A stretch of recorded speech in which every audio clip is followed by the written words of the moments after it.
Welcome to the Hidden Bridge. Today we're looking at first principles, the fourth video in our foundation series. Join me on the journey to discover the reality beneath reality. Before we talk about consciousness, love or meaning, or anything else indeed, we must ask a question. What cannot be reduced any further? We are living in a time when people love reductionism and deconstructivism, and all these isms, but what cannot be reduced any further? Most confusion lies in the fact that we're trying to build higher concepts without the structural foundations, or at least the understanding thereof. Once you see the first principles, or the foundations of everything, you begin to see the hidden bridge. Our first concept that we must master is energy, entropy, and the stage of existence. So if everything is energy, then everything must obey the laws of energy. We have the laws of thermodynamics at play here. Our first law of thermodynamics is there's no free lunch. Energy cannot be created or destroyed. It must be transformed from one form into another. Of course, in a closed system is a foundational assumption. I do not think we are in a closed system, and I don't think you are in a closed system. But that is the debate. But understand the question that there is always an energy exchange in everything. There is no free lunch. In order to get one thing, you must give up another. Our second law is the law of entropy. Energy tends to want to disperse into its lowest form through the process of entropy, unless it is focused, which gives negentropy. Once again, our rule here is in a closed system. So everything that you are applying focus, awareness, and attention to, you will be creating order, you will be creating structure, you will be creating patterns. Everything that you are not looking at will decay into fields of chaos and through entropy. Our third law is the absolute zero, or no absolute zero. Perfection is impossible. At 0 Kelvin, or absolute zero, entropy tends to be negligible, or some people will say not happen at all. From a metaphysical perspective, this implies that when you are in perfect homeostasis or congruence, there will be no entropy.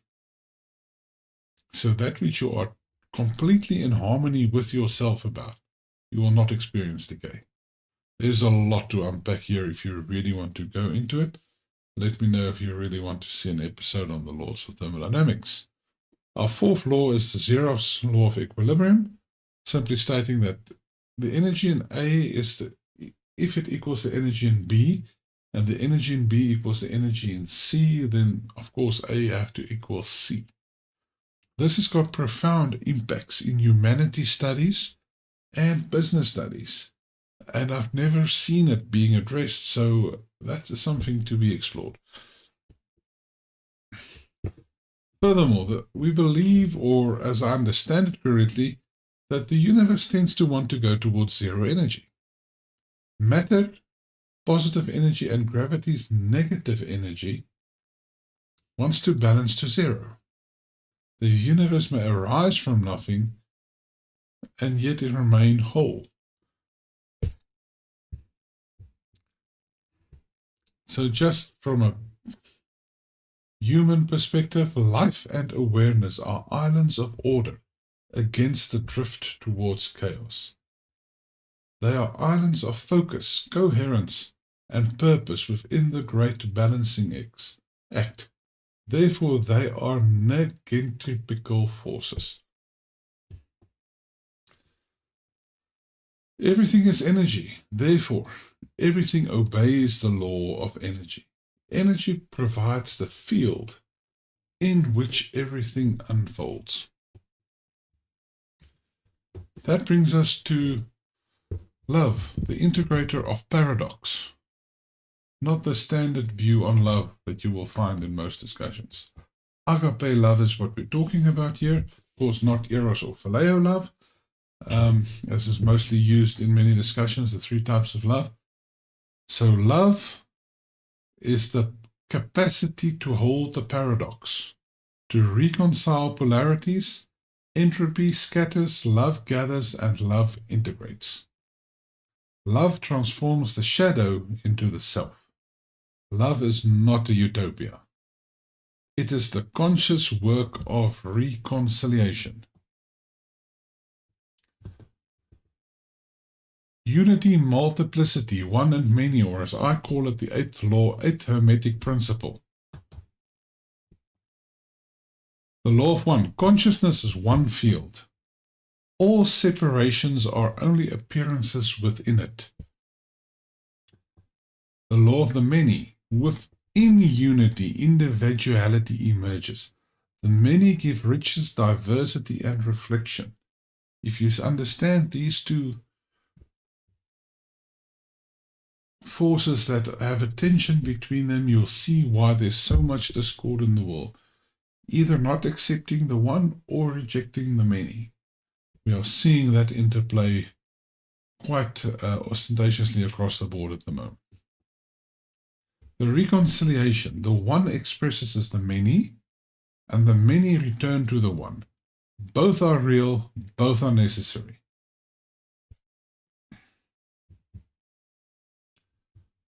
Our next concept is polarity and rhythm, the middle band of the hermetic principles. The pendulum effect. Dualities tend to oscillate between opposites. The lower band of the hermetic principles talks about dualities, opposites, cause and effects. Like breathing in and out, the pendulum effect is the swing between the two opposite forces. Only when both sides are reconciled is there an increase in awareness. So if you think in your life all the polarities is being mentioned in pretty much all aspects, the solution of having one at the expense of the other is hubris at best. The truth lies in the reconciliation of both. That is why there is this trend in politics in any situation that if the middle is the strongest part, there tends to be a lot of growth. When we are experiencing polarization as we do right now, you tend to have people drifting apart and creating trouble. So every yes implies a no, and every light implies a shadow. You cannot escape this truth. Polarity moves in rhythm. This is called the pendulum effect. Every swing to the one side calls forth by its very existence the swing to the other. If you think just what has happened globally in the last, just make it 16 years. Cultures, emotions, civilizations, politics, business cycles, everything goes through these oscillations. So remember love, our integrating force, the ability to hold both. When held in love, the pendulum spirals upward and it integrates, rising higher and higher each time. To resist polarity is futility. Right, our next concept here is observation and collapse. Nothing means anything unless you are in the picture yourself. So as you see here, I'm basically trying to show you a wave. Observation changes everything. Reality exists in waves until we look. That's a very, very elementary description of the observer effect. So see everything as sinusoidal waves with their duality, the cosinusoidal wave, And when you look at that moment, you find them perpendicular the tangent. We cannot control the waves of reality, but we choose how to meet them. A little bit more of this later in the video. When you observe, you are putting yourself in the picture and you become part of creative participation. Right, so let's do some embedded physics and understand that there's a bidirectional flow to reality. See here the lattice of the Planck dimension emanating ones and zeros. I'm probably committing sacrilege in physics circles here, but that's just my mind. I see the Planck foundation as the basic. It's the smallest possible place of existence. And on top of that, you will find the quantum, and on top of that, you will find the atomic. It's not physical. It's more to it than that. But the infinite possibility comes from the Planck dimension.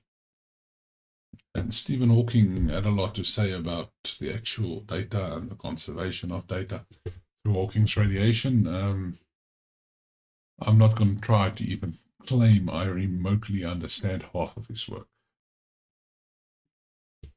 The qubit, being popularized in quantum computing and everything right now. Bottom line is the qubit holds both states, 1 and 0, and everything in between, until it collapses.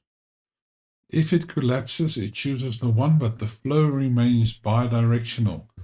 And understanding that we, as the observer, decide the direction of the collapse. Duality basically leads to potential, creating actuality, going back to potential. The flow of consciousness is therefore created. Classic physics is simply collapsed quantum possibility. Consciousness rides this flow, expanding into form, then returning to possibility. Therefore, we can say reality is a bidirectional dance of consciousness riding this flow.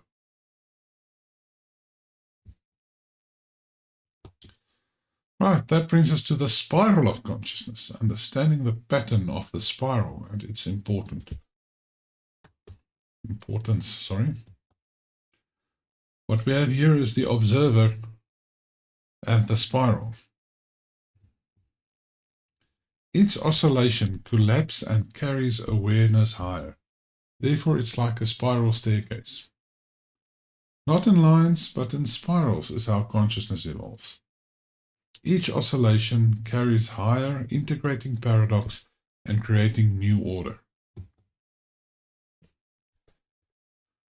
To our old favorite Nikola Tesla, understand that reality is based on toroidal vortexes. If you understand vortex mathematics, Tesla said, then you will understand the nature of reality.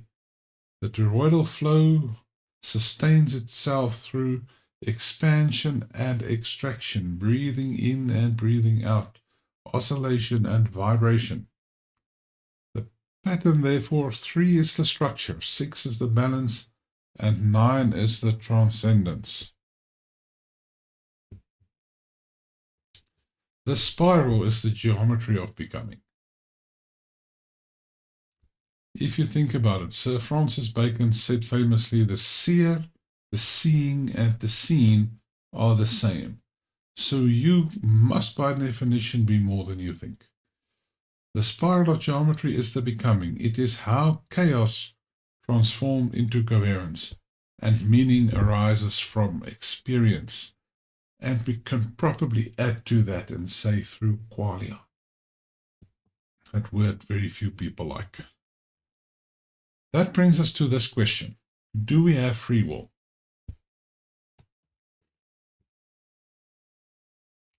Free will is responsibility. It is the serving of causality. Third hermetic principle or fourth, depending on which side you are coming from.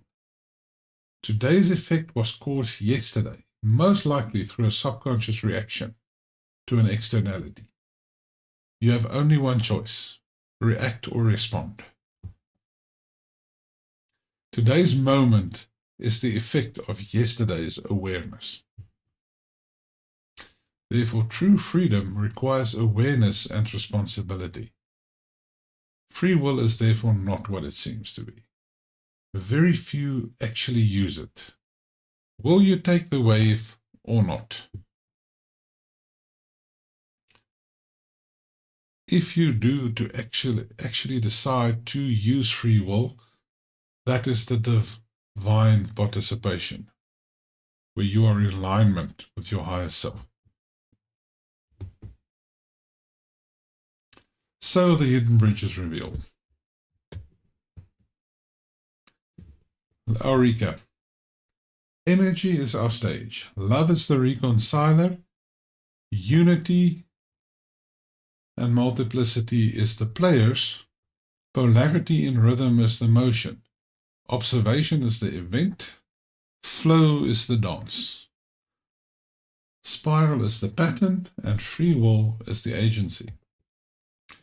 First principles are not theories. They are the unbreakable patterns beneath all things. They are hidden in plain sight, if you but change your perspective. Once you see them, you see the bridge, yet hidden, yet everywhere. The hidden bridge is everywhere, yet it is nowhere. The hidden bridge is in everyone, yet it is in no one. So there you have the first principles. It is a summary of core principles that I have learned to look at the world through, and has really enabled me to really be free from a lot of programming. And it's amazing to see how it plays itself out in the world around us. My invitation to you is to look at this video, contemplate on the concepts, and go read up on it. I know that if you are trapped in a specific silo, you might not agree with all the terminology and how I use it. If you get the drift of the hidden bridge, I'm not trying to be stuck in a silo. I try to live between silos. And my invitation for you is to see this as well. It really takes you away from being caught up in the nonsense that's going around. There are so much absurdity, really, Albert Camus. And this helps you to embrace that absurdity. So I just want to sort of conclude with, you are standing at the precipice. At the heart of this is really understanding